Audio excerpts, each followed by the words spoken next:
this work? Okay. So good afternoon, everybody. I'm happy to introduce our speaker for today's seminar. So happy to welcome Curt Griffin, who's a professor of wildlife ecology and conservation at University of Massachusetts Amherst. Am I saying it right? Yeah. And Curt has dedicated his entire career to wildlife conservation over the last 4 decades, which took him all over the globe, if I understood correctly. And is currently mostly focusing his research on the conservation of sea turtles, African elephants, and whale sharks, and assessing the effect of climate change and wind energy. Wind energy, exactly, sorry, on wildlife. But today he's going to speak about the impact of ecotourism on wildlife. So without further ado, the floor is yours. Thank you. Thank you. So hi, everyone. It's really great to be here. You know, it's been on my bucket list for years to come to Sevilla and come to the Doñana Biological Station. So this is a life's dream realized. So thank you for having me and hosting me. It's great to be here. I want to tell you a little bit about my institution. I'm at the University of Massachusetts Amherst, and that's the large public land-grant institution there in Massachusetts. And it's an R1 university, and we have about 26,000 students. And in my department, it's called Environmental Conservation, we have about 46 faculty, 800 undergrads, 160 graduate students, and we really focus on sustainability, ranging everything from the built to the natural environments. So we have programs in sustainable building systems, in ecology and biodiversity conservation, and also in policy and human dimensions of the environment as well. So my research is varied. It's quite diverse. My original PhD and master's research was on birds of prey, endangered birds of prey. But then after that, I switched to, when I went to the university, I've done a lot of work with forest birds and forest management, also a lot of work with coastal, marine, and shore birds and their ecology and conservation, and also even endangered amphibians and freshwater turtles as well. Even forays into river otters and black bears with some of my students as well. But in most recent years, as was said, I've focused a lot on African elephants in southern Africa, but also on the effects of climate change and wind energy on wildlife, and also on sea turtles, and most recently on whale sharks, which I was just down in Mexico 4 weeks ago doing a second season down there on them. So again, kind of went where the funding was and where the winds blew me and where my passions were. So I want to share with you today just kind of 3 vignettes with regard to some work that my graduate students and I have been doing over a number of years. And it's on ecotourism and the interactions between people and wildlife. And so the first that's not where I want to take you first. Sorry. I want to take you to Botswana, first of all, to look at an elephant-back safari operation. This is done at Abu Camp, which was, I assume it's still owned by his family, but Paul Allen of Microsoft fame. So he's the one that funded the work. And this work I'm going to tell you about today was done by, as a master's thesis by Tanya Lama. Then I'm going to take you to Puerto Rico, to Culebra Island, and talk about green turtles. And this is actually research that was used in a PhD dissertation by Curt Griffin. And yes, that Griffin is the same Griffin. He's my son, but it's really nice that we can collaborate on all this stuff.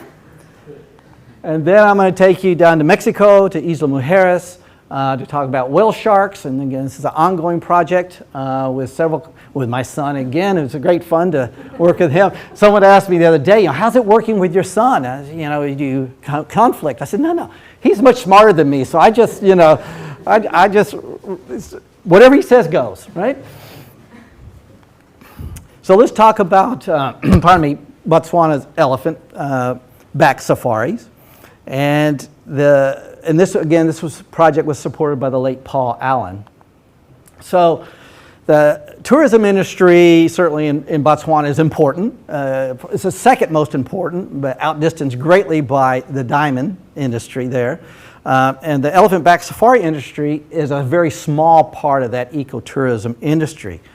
But given its more enthusiasm about it, there's been a lot of questions about the acceptability of standards for working elephants, pardon me, and elephant-back riding has been criticized by a number of groups. So elephant-back safaris are typically, they're advertised as a high-end tourist attraction throughout southern Africa, and much of the tourism is focused on kind of a wilderness experience, low impact, high value attractions. And so again, they interact with elephants in many different ways. They can simply walk with them, they can touch them and pet them and feed them, or you can go on elephant-back rides in select locations. And so there's lots of ways that tourists can interact with elephants. Again, we identified, I'm trying to get my numbers up here.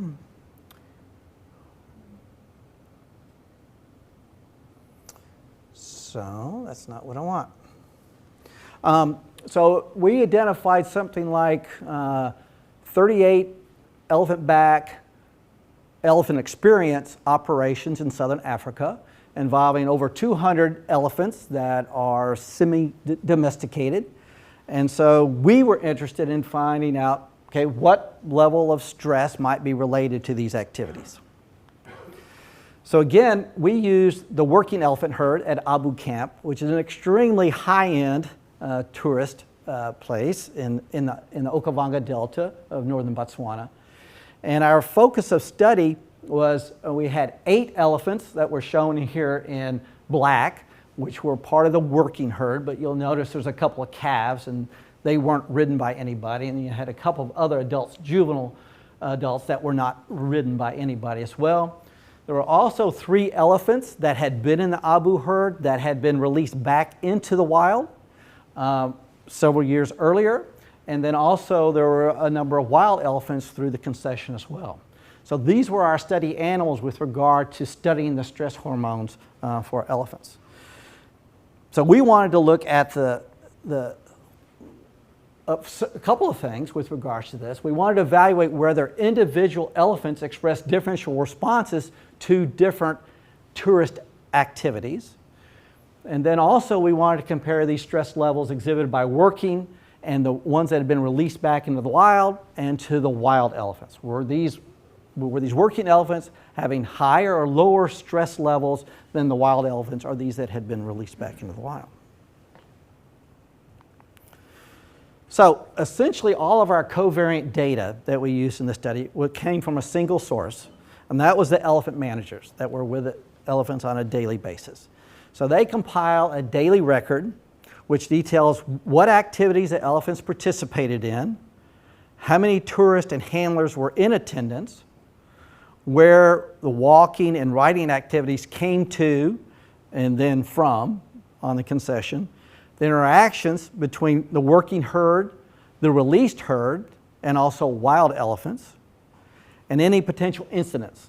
Say they had to fire a gun to scare away the wild elephants, or there was lightning storms, or something like that. Or maybe there's a fight amongst the working herd, or maybe a male wild elephant was coming in to try to cover one of the working herd females. So these are incidents that don't happen regularly that were recorded. So again, we looked at these as any atypical and potentially stress-induced event that occurred. So again, the activities that they go through fairly rigid daily routine the elephants do at Abu. They typically have, the guests can interact with the elephants in the morning and also in the late afternoon. You can see the types of activities they can participate in. And it's interesting, on the days they don't have guests at the lodge, the elephants are out browsing with a caretaker over a very large area of the concession. So again, they naturally feed themselves during the day. They're put in a boma a corral at night, and the next day they participate in the tourist activities if there's any tourists there, or they're out free ranging in terms of foraging with one of the handlers all day long. So let's talk about stress in terms of the study we did. So we consider an animal in a stress state if it's required to make adjustments to its physiological or behavior in order to cope with aspects of its environment. In elephants, certainly limited resources that they have, courtship behavior, and psychosocial stress can trigger a stress response. And stress responses in African elephants have been studied under a wide range of activities, including when they translocate elephants, when there's physical injury, under hunting pressure. They've also been studied under crop raiding, when they've been reintroduced back into a new area, and also in human-elephant conflict. So stress has been looked at both from a behavioral and a physiological perspective in lots of places. So we're interested in this corticosteroid hormone, is an interest in our study. And again, it's very widely used as an indicator of stress, physiological stress. Now, certainly there's advantages and disadvantages to using this stress hormone, okay? Certainly it's non-invasive, which is great, and it's widely available, and so we can use to collect non-invasively the samples from there. And we collected from the fecal samples, and typically in the trials that's been done, the levels in the fecal samples represent 24 to 36 hours previously to that in terms of activities. So, and also we had readily available information from the daily elephant reports that were done by the elephant managers. But it's important to consider that the excretion of this hormone is that in African elephants, most of it is metabolized and released in the urine rather than the feces. So you can see 82% is released in the urine, but if you've ever tried to collect urine from a wild elephant, it probably wouldn't be a good idea. So we use the feces. So we collected fresh samples from the bolus, less than 24 hours old. Typically we would do it much shorter times because we'd be observing a wild elephant or the released elephants. So we go collect it immediately after they had defecated. It was freeze-dried for 96 hours and sifted. And then we worked with actually the San Diego Zoo for the actual extraction of the material. So here's some of the results. So I want to call your attention, the white bars represent the working herd animals. And there's 7 up here, because Abu, one of the young males, went on walkabout and left partway through the study. This lighter, shows up brown here. These are the 3 released elephants that had been in the Abu herd that had been released back into the wild. And then all the wild elephants here are this darker color. So we collected about 430 fecal samples back in 2013 and 2014 over 1 wet season and 2 dry seasons. And I need to look at my numbers here. Sorry.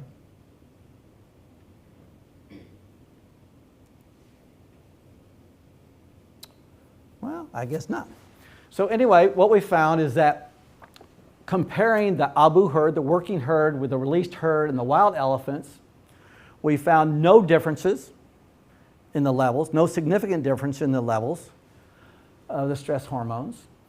We did find a very small difference in dry versus wet season when we combined all these together, but not significant. But we did find that the adults were a little bit different than the calves with regards to the amount of stress hormones that had been released. And then when we looked at the differential response to the different tourism activities, so again, there were days when there were no tourists there and the elephants were simply out foraging all day and back in the boma at night. They could ride them. Sometimes they'd ride them and then walk back with the elephants, a combination, and then sometimes walk. Okay? So with this, first of all, I want to say that a challenge test by Wasser et al. Reported that, I'm sorry, I already told you it takes 24 to 36. So what we did, we found that certainly the level in the ride and walk were the highest, okay? But they weren't at high enough levels by which to be of serious biological concern to the elephants.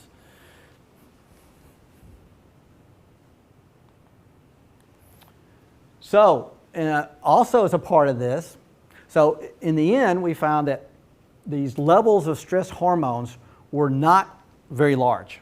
And they were very comparable to the wild elephants as well as the herds, the elephants had been released back in the wild. So we also during that time, for the human guest, we also asked them their perspective with regards to elephant back riding. So there were 126 guests over the time. We asked them, you know, how do you feel about elephant back riding? Is it done in a humane way? We were interested from the tourist perspective.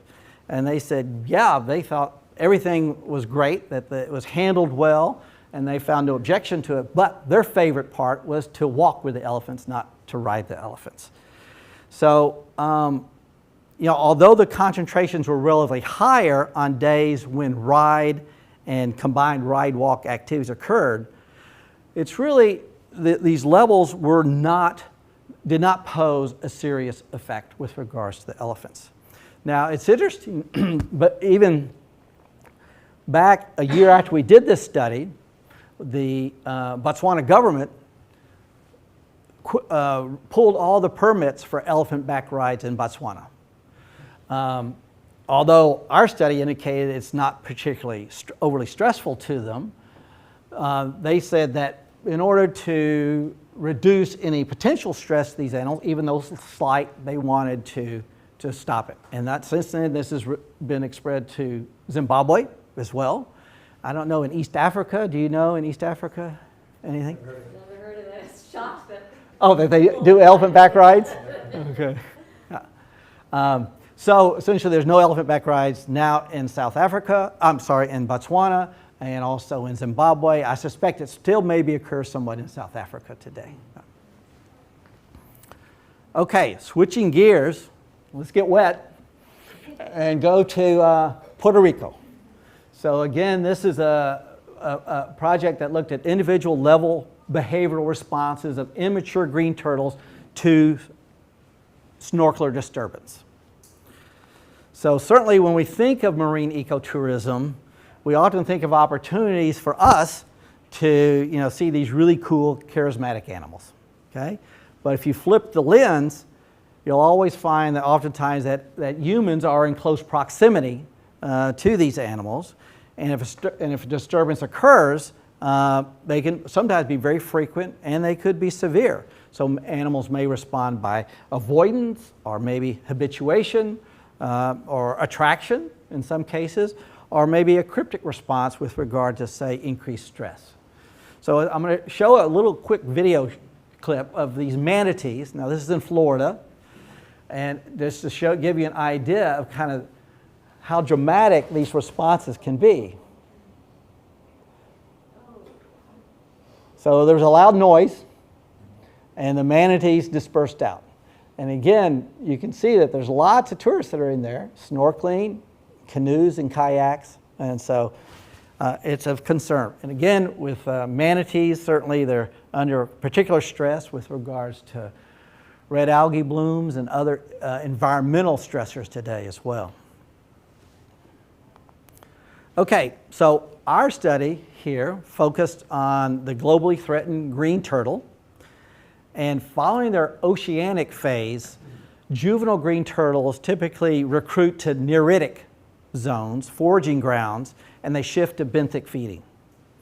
And so turtles use these areas as developmental habitats for decades until reaching sexual maturity. And then they migrate hundreds, sometimes thousands of kilometers to natal areas to forage, to mate, and to nest. So sea turtles are certainly relatively easy to see while foraging in these nearshore habitats. And it's been suggested that tourist activities may disturb the turtles, potentially reducing their survivorship and fitness. And if levels of human disturbance exist, then turtles may shift their diurnal feeding periods, or they may abandon the optimal feeding habitats entirely, or they can potentially reduce overall fitness and future reproductive success. So this project was really trying to quantify the behavioral responses of immature green turtles to snorkeler disturbance. So how do individual turtles respond to disturbance is important, because individuals in different turtle populations may be more sensitive to disturbance than others. Some may be habituated. And ultimately, how can then we use these data to determine best ecosystem practices? So this study was done on the little island of Culebra, which is off the eastern coast of Puerto Rico. And you can see the Virgin Islands there further to the east. And the work was done in Tamarindo Bay, which is in the Luis Pena Natural Reserve on the western side of Culebra. It's a shallow bay, no deeper than 10 meters deep, with expansive turtle grass. And it's subject to very high levels of ecotourism. So upwards of 30,000 tourists visit the bay each year, and tour operators offer guided kayak or snorkel visits to green turtles as they forage. So we saw up to 30 or 40 snorkelers around a single turtle. So it can get quite intense. And again, certainly let's show some of the pictures of people interacting with the turtles. You can see they get quite close.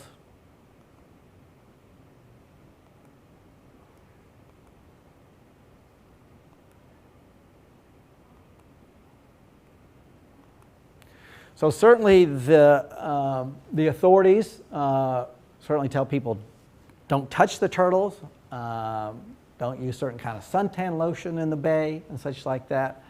But there are a multitude of ecotourism operators. And so not only do they offer kayaking, but also they do guided snorkeling with the turtles. And also, and I think there's upwards of, I want to say 60,000 tourists per year in this one little bay. And that doesn't count, that's only the ones that pay to go. That doesn't count the people that go on their own as well to snorkel with the turtles. So in terms of our study methods, we had a pre-disturbance observation. So to locate the turtles, we had 4 snorkelers swim 4 300-meter long transects parallel to the beach. They're spaced evenly out of the beach. And transects were swum twice a day, in the morning and the afternoon, 4 days a week. And upon encountering a turtle, the observer maintained a 7 to 10 meter distance from the turtle to record a variety of data in a pre-disturbance situation. So again, we also want to know if the turtle was alone or with one or another turtles within a 5 meter radius. So again, we want to know the behavior of the turtle prior to the disturbance event. So one thing we looked at also was the foraging rate. So the number of bites per minute during a 1 minute observation period in terms of the foraging in this pre-disturbance observations. Then we did a standardized disturbance stimulus. So we initiated this stimulus to mimic the profile of a tourist diving down to approach a turtle. So the disturbance involved the observer diving to the seafloor 4 meters from the turtle, and then approaching the turtle from the right posterior of the turtle. So this flight initiation distance was a critical parameter that we're measuring. So we measured it in 0.5 meter increments. as the distance when the turtle began to move away from the observer's approach. And we also use GoPro cameras to document the disturbance event and also obtain an image of the right lateral facial pattern on the head of the turtle for later individual identification. Like your giraffes, you can identify individual turtles by the scale pattern on their heads. And turtles were monitored for 2 minutes or up to 50 meters to record post-disturbance behaviors. So, important thing we looked at was how far did the turtle swim away from it. It's measured as distance to the turtle swim away up to a maximum of 50 meters. And also we measured the latency to forage in seconds. So this was measured as the time between the disturbance event and when the turtle resumed foraging up to a maximum of 120 seconds. So here's a video clip of the challenge. And the turtle takes off. So we had 145 turtle encounters with complete records.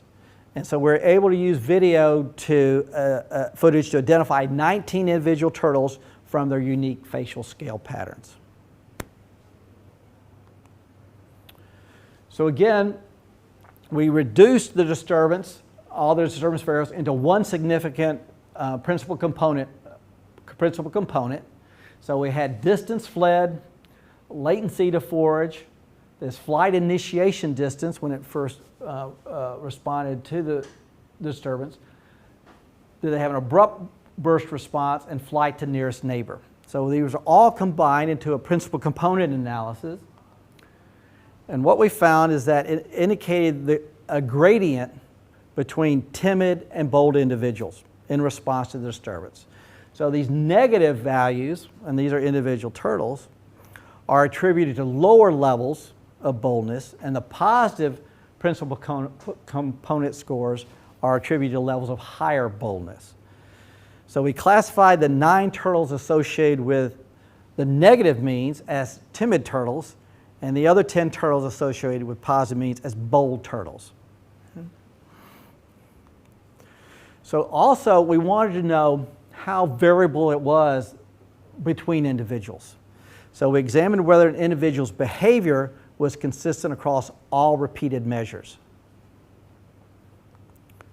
So using the 145 personality principal component scores that we had and the individual turtles as the random effect, we calculated a significant repeatability value, okay, indicating repeatable tendencies at the individual level when responding to these snorkelers. But the repeatability value, as you can see here, is quite low. It is only 0.32, okay, indicating that behavioral plasticity or variation within individuals when responding to the snorkeler disturbance. But you can see, you can see on this that when you're looking at the timid and the bold turtles, we found that there was much more variation in the bold turtles with regard to their response, whereas compared to the timid, so there's much narrower range, much less plasticity in the timid turtles with regard to disturbance responses.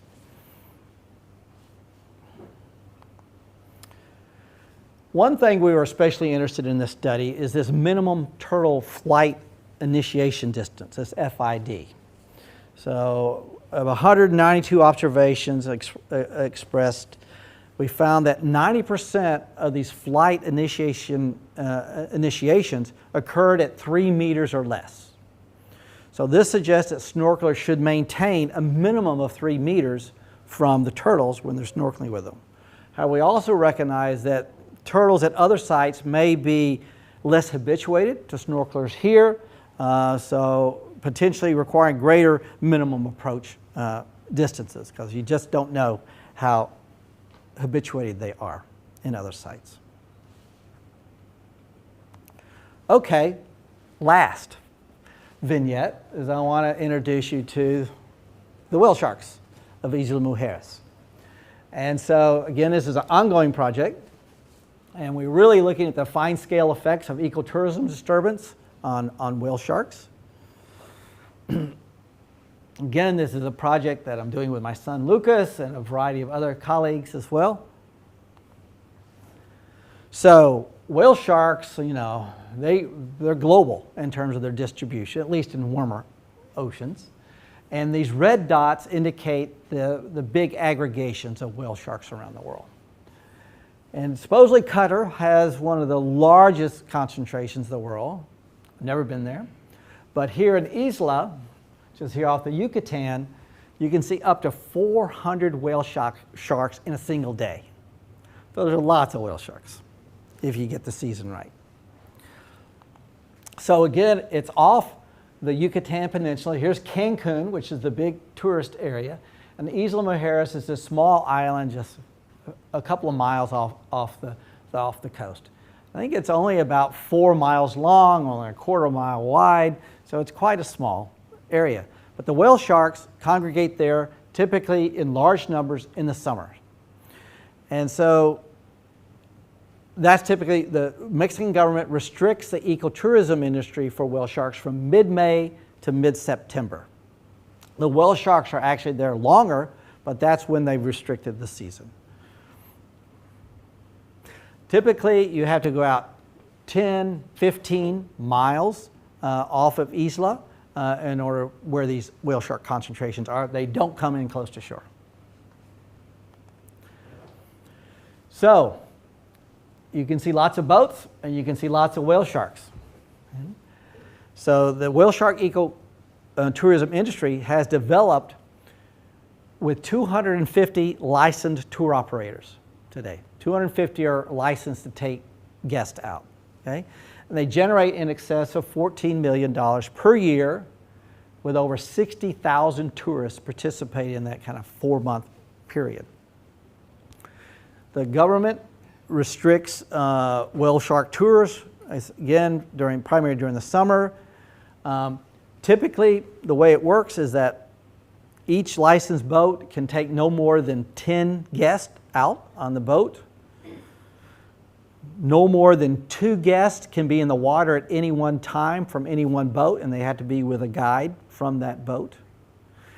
And also, they have a variety of other regulations that they do. So typically, this is what they say, they only want 1 boat per shark, okay? Boats are supposed to approach sharks from the side, not from the front. And also, the boats are not supposed to be any closer than 10 meters from the shark that they're approaching. Now, again, if the boat's sitting and the shark will swim right by you, that's okay. Swimmers are supposed to remain at least 2 meters from the shark when they're in the water. So they've developed some guidelines. And so our study was really focused on, are they following these guidelines? And also, how are whale sharks behaving in response to swimmers and boats at different distances from the shark? So we used a drone to assess the extent to which boats and swimmers are following the regulations. And also, we wanted to know, this is more difficult, we're having to use some accelerometers in the next phase of the study to actually get a better handle on the behavior of the whale sharks. So, that first slide I showed you was from 2016, when we saw upwards, I think 200 whale sharks in a day. This year, just 4 weeks ago, it's a bit different, okay? So, again, you've got a whale shark up here that I'm going to play this video, and you can see where the boats are, you can see where the swimmers are. So this gives you an idea when there's few whale sharks out there.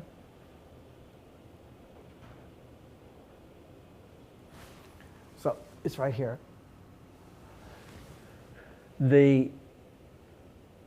It gets pretty intense with regards to boats trying to get their clients access to get in the water to see the whale sharks.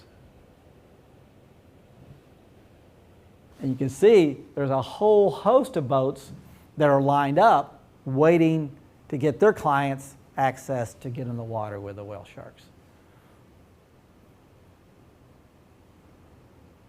So on this particular day, I think there was probably only 1 or 2 whale sharks in the area. So the intensity of boats, the concentration of boats was really great. So I first visited, although my wife Madeline, who's here with me today, has been going to Isla for 30 plus years. I first went in 2014 when we took our children on our 10th anniversary to look at the whale sharks. So I remember sitting on the back of this boat with my son, who was then doing his dissertation research on sea turtles. Said, "Luke, we got a study here. We're going to come back and do a whale shark study here," because we were sitting there, all these boats, all vying to get their clients in close to the whale sharks. So we went back again in 2016. We did a pilot project with a drone, and then again last month we went back for the second time with a drone to continue the study. So our future plans, we need to analyze the data. Although we did a preliminary analysis, we need to redo it from 2016-22. We're going to expand the study to tag accelerometers, sharks with accelerometers, in combination with the drone video, so we can better assess the whale shark behavior in response to boats and swimmers. So one final word with regards to all this work is that certainly, despite our ability to measure disturbances to wildlife from ecotourism activities, we're still unable to assess the actual effects that disturbance is having on the fitness of individuals or on the population as a whole. So, and certainly we recognize that there's a whole range of threats to biodiversity, which ecotourism is only just one very small part. But given the many threats that biodiversity has, reducing stressors on wildlife that are caused by ecotourism will better enable the animals to cope with the really big challenges of climate change and habitat loss. So again, this is a whale that was hit, that came into port in Japan, indicating that ecotourism can be a problem for whale sharks and whales, but again, this global network of cargo ships poses a major threat to marine mammals and whale sharks as well. So with that, I'll bring it to a close, and if you guys have any questions, I'll be glad to try to answer them.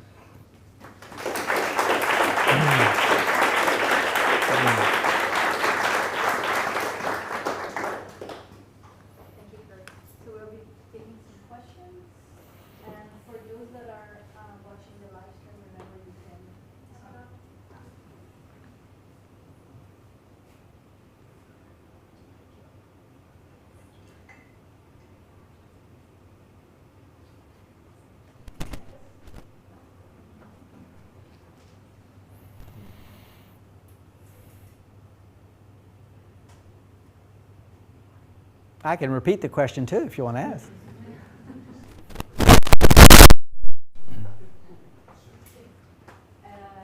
Can you start? Yeah. Yeah.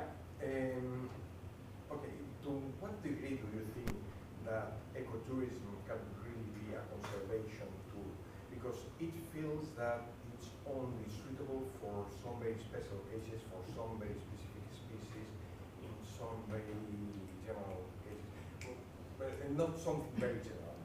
I was thinking a few years ago, I met a researcher saying that he seriously thought that the conservation of gorillas worldwide was fully depending on tourism, and the only way to save gorillas would be basically to increase the number of facilities or places where the tourists go to have close contact with gorillas, Yeah. and leave a lot of money. That the idea was that only with very close contact with humans, that was the only way to protect gorillas, and that people would see gorillas as a revenue, as a way to get income. But from my point of view, makes no very much sense, because that can only be done in a very few places, and has many other risks In the case of primates, it's very obvious, no, with all the contact with diseases. But do you think that in other cases, like the ones that you have been showing us, that ecotourism can be a useful tool in conservation, or there are too many problems with other species, not quite the target species? No, I think it's very important, especially for these local communities in terms of economic opportunities. Thing is, you could kill the golden goose, the goose that's laying the golden egg, right? If it's not managed well. So again, there's lots of history from at least southern Africa with regard to these community-based conservation plans where they benefit from hunting and from photographic tourism. That's been very, very important. The campfire program in Zimbabwe had a very, very long history. Have great examples of spectacular success and great examples of spectacular failure in it. So I think ecotourism plays a very, very important role, but also I think it has to be managed carefully so that you don't adversely affect the animals that are there, that are the focus of it, or two, that you essentially, the intensity of interactions are so intense, they move away or they're stressed out. So I think it plays a very important role, but I think it has to be better managed, at least it's interesting, in the whale shark project, in 2016 when we went there, there were lots of sharks, there were lots of boats, but they were very spread out. But there's quite a bit of infractions with regards to how close swimmers were getting, how close boats were getting, people grabbing the dorsal fin, riding the whale shark. This year when we went back, there were a few whale sharks, there were a lot of boats, but it was patrolled daily by the police. And so they were giving out fines if people were doing so. We didn't see any whale shark riding. We didn't see any whale shark touching that we saw back in 2016. So enforcement has a really important role to play. So I think when they're willing to invest in that, you can do a better job of managing the tourism activity. So I think it has an important role to play, but just needs to be well managed, I think. Sorry, then this is the second part of the question, because this is only species-oriented for, whale sharks or elephants. What about the other members of the community? Having a huge number of boats moving around, maybe sharks can get used to that, but could that have a negative influence on other less bold species or that feel more threatened? Are there studies on trying to see the impact of this? From my point of view, excessive and tourism concentrated, because there are different ways of doing tourism. I'm thinking on here in Spain that we have some areas where people can go ecotourism, to see wolves. And of course you cannot do that with wolves. You have to see them maybe 1 kilometer, 2 kilometers, 3 kilometers away with the spotting scopes, and even in those cases being very cautious, not getting too many people in the same areas, to avoid having an overall impact. But in this case, you have lots of people in immediate contact with the animals, and you are only looking at the elephants or the turtles or the sharks. Is there any study on the impact on the whole community? Certainly not in regard to our work, and the community is pretty limited, at least with whale shark. There's rays out there in the open ocean, but we didn't, and there were a few sea turtles out there, but we didn't really see many other animals that were interacting with the tourist. And the same thing in the sea turtles and colebra. Let's ask my colleagues that work in Tanzania on giraffes. What are your thoughts on this with regards to community impacts on the wildlife community as a whole? Well, I just mean in terms of the question for like the whale sharks, that the people are paying to see the whale sharks. Yep. So that's probably, they're not necessarily going to divert and mess around with anything else. I think they're like, because we have actually gone whale shark tourism in Tanzania, and people are very focused on seeing the whale sharks. And most of them get seasick too, and they want to go in really quick. Yeah. I mean, but in terms of like, I've never heard of that. Yeah, I haven't heard. Yeah. But in terms of looking at the whole, you mean the whole community of species, and when people are out there, maybe some species respond differently than others. Maybe the turtle grass beds have some additional impact. Yeah, that's true. Yeah, like Puerto Rico. right. Are they? Yeah, they're impacting something else that uses the seagrass Right. in where the turtles So are. That's a good question. our work has not looked at the whole communities, and I'm sure there's examples, like you say, if you maybe go out with a howl survey and vocalizations, you're driving the wolves crazy, right, in terms of responding to but in your experience, have you had any with regards to that? Well, I've been only on the side of the spotting scope when looking at the wolves from the distance, and yeah, I know that some people were trying to get a little bit too close, and there was a big concern that would have an impact on the family groups, and that in the same area there is some people doing ecotourism on a very cautious way, keeping very large distances.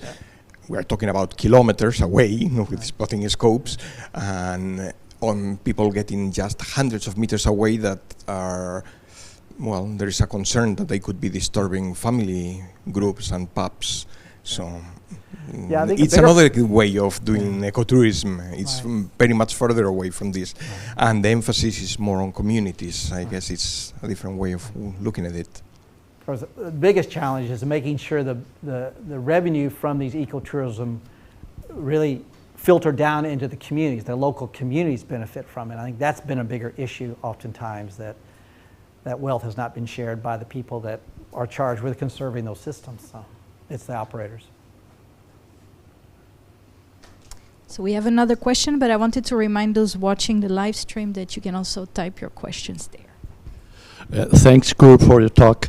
Well, I have been very interested in the analysis of repeatability in the sea turtle, because of repeatability in evolutionary biology, as you know, it can be considered the upper bound of heritability.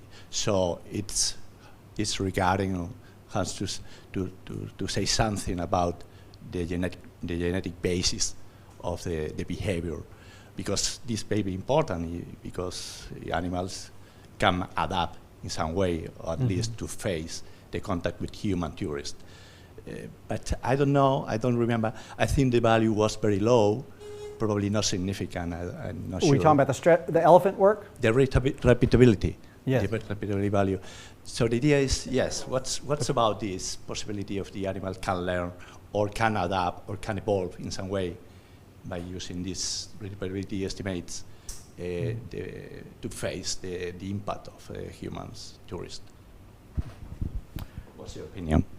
Yes, I'm not 100% clear on your question, but certainly the reason we did the individual-based work is to find out how much individual variation there was between the individuals. So, in recognizing that some turtles are very bold and some turtles are very timid, and that just because our study, say, indicates that 3 meters from a turtle is sufficient in Culebra, you go to somewhere else that the turtles may be much more timid, and they have to be even a longer distance from that.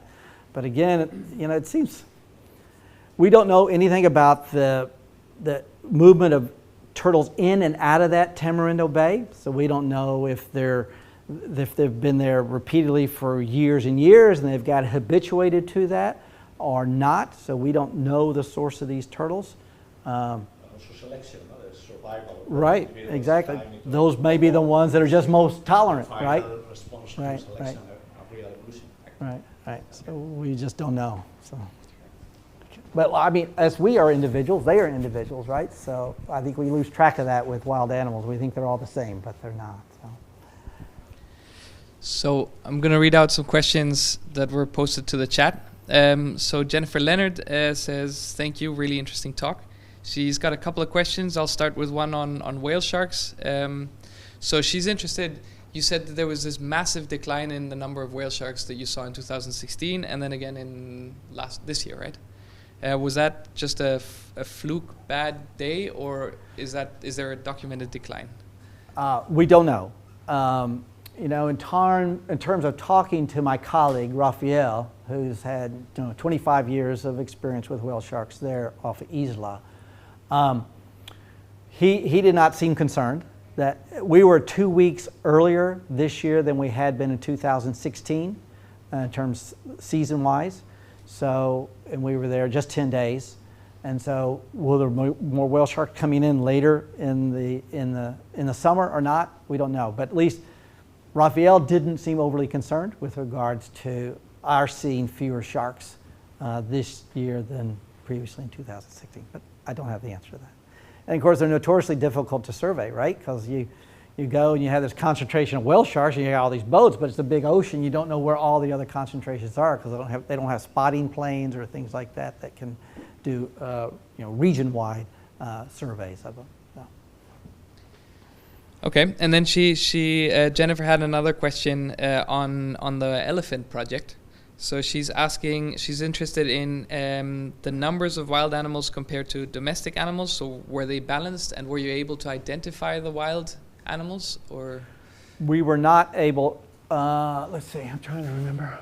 So we weren't able to identify, in terms of samples, certainly the samples were kind of equally distributed between wild, working, and reintroduced elephants. But we weren't identifying the individual wild elephants. We certainly knew the reintroduced elephants. But they're quite, from some telemetry work, from satellite collaring work that we've done there, there's the wild elephant herds kind of move in and out quite a bit. So we could look at herd sizes, at least for the breeding herd sizes, so we give us some idea if we were looking at the same breeding herd or not. So, but we did not identify them individually, but we took every precaution to make sure we weren't sampling the same wild elephants each time. Could you use, I don't know, molecular, could you barcode the fecal samples? Yeah, I don't know how feasible that certainly is. we could have done that, but there's kind of such a large elephant herd there in that concession, and they're so mobile and change seasonally, we didn't feel it was necessary. But a good question. Yep, so I've got one more question for Jennifer, another one from Victor, and then I'll pass it back to the to the floor. So moving on to turtles. Okay. So Jennifer's liked all three parts of your talk very much. Is it knowable if there's an association with baldness, age, and sex, or sex? So did you look at that? No. No? Sorry. We only had 19 that we identified individually, okay? And so we really didn't have a sample by which to, and all of them are pretty similar in size for the most part. So the age was probably not dissimilar amongst the turtles in our sample.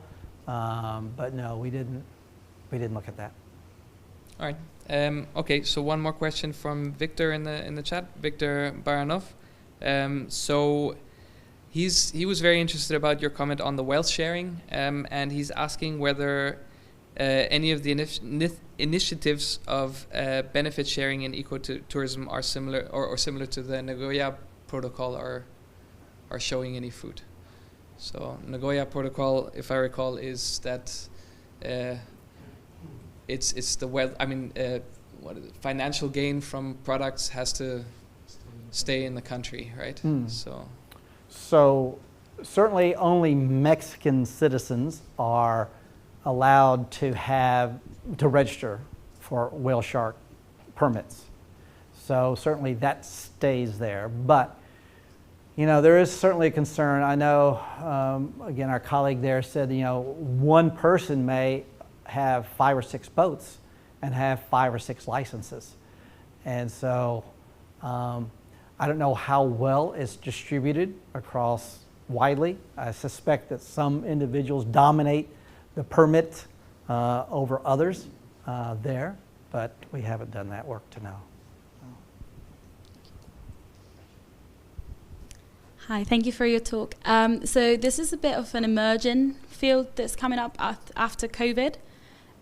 So there was this publication that talked about how the reduction in ecotourism in Canada with humpback whale spotting led to a really high reduction of cortisol levels in humpback whales. And so I was just wondering whether this has been seen in any other animals, such as like whale sharks, for example, because I can imagine their cortisol levels being quite high. All right. I mean, and they also led to humpback whale mothers being able to leave their calves behind in the bay whilst they were being foraging. So I was just wondering whether this has been reflected. Right. So in terms of whale sharks, no one's even asked that question. And it's interesting. They're fairly tight with their data with regards to location of the whale sharks and how many boats are out each day and things like that. So it'd be really difficult for us to assess that. But it'd be, yeah, I mean, that's one thing. Behaviorally, we're trying to look at, say, the swimming pattern. You know, with a swimmer or a boat, is a whale shark have more turning and more diving behaviors than in a controlled setting where there's no boats? So we're doing that kind of work with our drone work.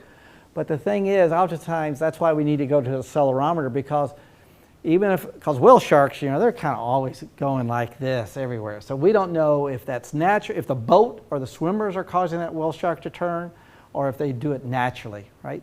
So we need a better tool. We think the accelerometer in combination with the drone footage will help us try to better assess that. But you know, I haven't thought about the stress hormones or how we would get it. I mean, yeah, I mean, I have seen them defecate in the water, but so maybe that's a way to get it. Yeah, I think they were using biopsies. Biopsies. Yeah.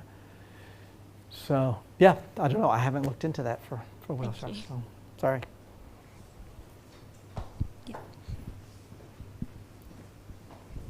Professor Griffin, thank you for your so abundant survey on all these animals threatened. And as I was hearing the professor saying about the community point of view, like for instance, you took many informations about the touristic activities. And I think to myself that usually these touristic activities are very engaged with the political plans of raising money and make profits, things like that. But I wonder about the idea and the opinion of the local population, local communities. For instance, if, of course, many times most of them are not like linked to this economics, you know? And what would be their opinion about the invasion of foreign people all the time? And because I believe they have a strong and a very close link with the natura itself, with fauna and flora, and they might give you guys very good ideas about the impact of foreign tourism on their land, you know? What do you think about it? Yeah, we'd like to expand it in terms of understanding the human dimensions of the ecotourism industry in whale sharks. I would guess, and maybe Madeline will, my impression is the locals on Isla love the whale shark industry, simply because it brings, oh, she's shaking her head, no. Simply because, you know, there's so many restaurants and tour guides and things like that. So it seems like a lot of money comes to the island and stays on it in terms of other visitor services that are provided. But Madeline, you think not? Yeah, I've been going there for 30 years when it was just sand streets, and it's still a quarter of a mile wide and 5 miles long. And so I, you know, over 30 years have made a lot of friends, the people at the bakery and the people at the laundry, and it's a tiny population. And while the boating industry and fishing industry is really doing well, and yet it's bringing more business to the island, the ones this time that I was hanging out talking to while you were out there were not so happy, because they felt that they were losing the culture of their island. And they felt that all these new people were coming in, and you know, they had people from other countries that were suddenly opening the store next door to them, where it used to just be all locals. It was always Isleños. And now, because word's out, it's bringing in all kinds of other people that have a lot more money than they have to invest in things. And so I think the ones that are really, the really ones that are doing well are hotels that are there, and you know, the tour guide business and the boat people themselves. But I think that the true people that live there really are feeling the loss possibly of, you know, their indigenous heritage of that island, that it's their island, and that they're very afraid. That it may be different elsewhere. You know, I know in Botswana, I mean, they welcome it certainly, but it's spread out so much. You've got 160,000 wild elephants, but you don't feel it like you do in a small place like Isla Mujeres. And then it may be too the Latino feeling of community and family that's really different too. So sorry to No problem. I'm very used to being corrected all the time. No problem. We didn't talk about it much. You guys were working like 15 hours a day, and I was just walking around talking to my buddies on the island, in the school and everything. So anyway. Sorry. Thank you.